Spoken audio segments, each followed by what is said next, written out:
दिल्ली में दंगाइयों ने कर लिया था स्कूल पर कब्जा, किताबें फाड़कर फेंकी, रोते हुए गार्ड ने सुनाई दिल दहला देने वाली कहानी। नॉर्थ ईस्ट दिल्ली के शिव विहार इलाके में हिंसा की एक ऐसी घटना हुई है जिनकी रिपोर्ट नहीं की गई है। पुलिस भी गुरुवार की शाम तक यहां पहुंच पाई है। दंगाइयों ने एक ही गली के दो स्कूलों पर कब्जा कर लिया। DRP convent senior secondary school और राजधानी पब्लिक सीनियर सेकेंडरी स्कूल को अपने कब्जे में रखा। 24 घंटे तक शिव विहार के दोनों स्कूलों को दंगाइयों ने अपने कब्जे में रखा। उन्होंने स्कूलों को लॉन्च पैड बनाया था। 2 दिन बाद पुलिस पहुंची तो दंगाई स्कूल छोड़कर भाग निकले। दिल्ली के निर्भया गैंगरेप और हत्या के मामले में दोषी पवन गुप्ता ने सुप्रीम कोर्ट में क्यूरेटिव याचिका दाखिल की है। 3 मार्च को निर्भया के चारों दोषियों को फांसी होनी है। पवन ने 3 दिन बाद होने वाली फांसी पर रोक लगाने की मांग की है।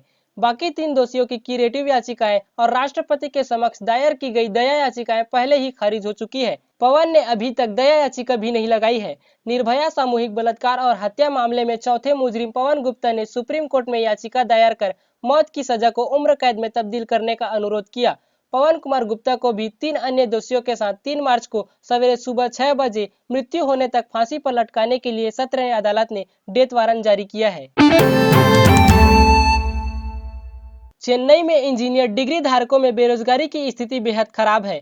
आलम यह है कि उच्च शिक्षा प्राप्त लोग कोई भी नौकरी करने के लिए तैयार हैं। उनका मकसद इतना ही है कि वे किसी तरह से वर्किंग क्लास में शामिल हो सके, जहां नौकरियां बेहद कम हैं और अप्लाई करने वालों की तादाद बहुत ज्यादा है। रिपोर्ट के मुताबिक चेन्नई में 1400 उम्मीदवारों ने पार्किंग अटेंडेंट की जॉब के लिए आवेदन किया था। इन उम्मीदवारों में 70% से ज्यादा लोग ऐसे थे जिन्होंने ग्रेजुएशन किया है और 50% से ज्यादा के पास इंजीनियरिंग की डिग्री है। आपको बता दें कि पार्किंग अटेंडेंट की जॉब के लिए शैक्षिक योग्यता सेकेंडरी स्कूल लीविंग सर्टिफिकेट मांगी गई थी। यह सर्टिफिकेट 10वीं पास करने पर मिलता है। दिल्ली में हुई हिंसा में मृतकों की संख्या अब तक 39 पहुंच चुकी है। वहीं इस मामले को लेकर अब तक जहां 48 लोगों पर एफआईआर दर्ज की गई है, 130 लोगों को गिरफ्तार किया जा चुका है।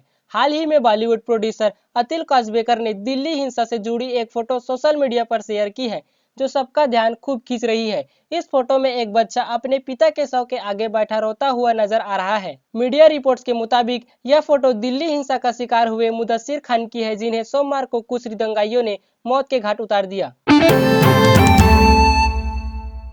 देश की मौजूदा हालात को लेकर चेतन भगत ने फिर से एक ट्वीट किया है, जो खूब ध्यान खींच रहा है। उन्होंने अपने ट्वीट में लिखा है, कोरोना वायरस की वजह से दुनिया के बाजारों में गिरावट देखने को मिल रही है।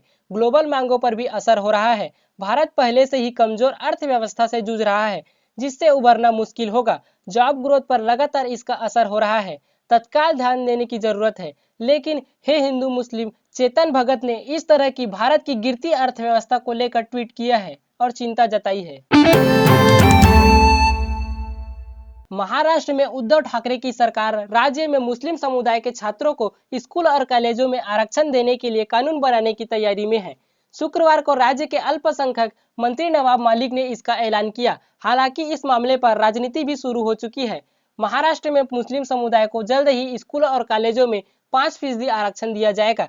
इसके लिए सरकार की ओर से कानून बनाया जाएगा। महाविकास आघाड़ी में शामिल कांग्रेस और एनसीपी पहले से ही शैक्षणिक संस्थानों में 5% मुस्लिम आरक्षण के पक्ष में रही है।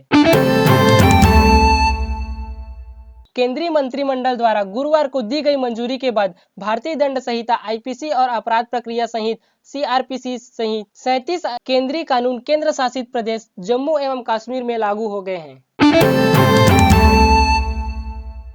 केंद्रीय गृह मंत्री अमित शाह ने ओडिशा की राजधानी भुवनेश्वर में एक सभा को संबोधित करते हुए विपक्ष पर जमकर हमला बोला। अमित शाह ने सीएए के मुद्दे पर देश भर में चल रहे विरोध पर विपक्षी दलों को आड़े हाथे लेते हुए कहा, कांग्रेस, ममता दीदी, सपा, बसपा, ये सारे लोग सीएए का विरोध कर रहे हैं। मैं आज फिर से यहाँ कहना चाहता हूँ कि सीएए से देश के एक भी मुसलमान, एक भी अल्पसंख्यक का नागरिकता अधिकार नहीं जाने वाला है।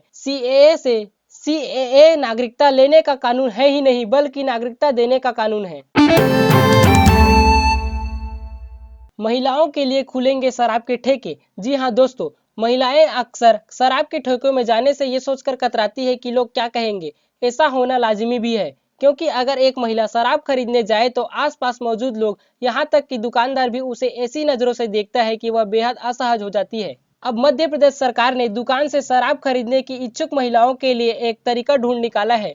राज्य सरकार कुछ शहरों में महिलाओं के लिए शराब की दुकानें खोलेगी, जहां वे आराम से खरीदारी कर सकेंगे।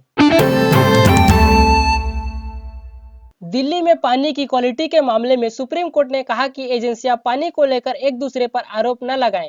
कोर्ट ने कहा कि दिल्ली के पानी की गुणवत्ता की जांच हो और उपचारात्मक उपायों के लिए कदम उठाए जाएं। कोर्ट ने केंद्रीय प्रदूषण नियंत्रण बोर्ड को दिल्ली जल बोर्ड और भारतीय मानक ब्यूरो के साथ काम करने और दिल्ली की पानी की गुणवत्ता पर रिपोर्ट दाखिल कराने का निर्देश दिया है।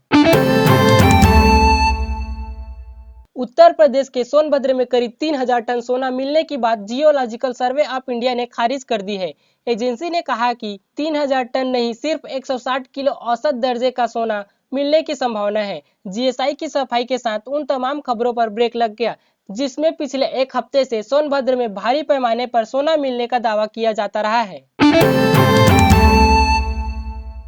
ओडिशा की एक अदालत ने मंगलवार को एक 78 वर्षीय रिटायर्ड आर्मी डॉक्टर को आजीवन कारावास की सजा सुनाई। रिटायर्ड आर्मी डॉक्टर को साल 2013 में अपनी पत्नी का कत्ल करने और उसके शव को 300 टुकड़े करने के आरोप में यह सजा सुनाई गई। सरकारी याचिकाकर्ता आर वर्मा ने कहा कि खुर्दा जिले और सत्र न्यायालय के जज लोकनाथ महापात्र ने सोमनाथ परिदा को अपनी पत्नी की हत्या के लिए दोषी माना और आजीवन कारावास की सजा सुनाई। आज के लिए इतना ही, मिलते हैं किसी बढ़िया सी वीडियो में। अगर आपने चैनल को अभी तक सब्सक्राइब नहीं किया है तो सब्सक्राइब कर लीजिए और दोस्तों के साथ में शेयर भी कर दीजिए।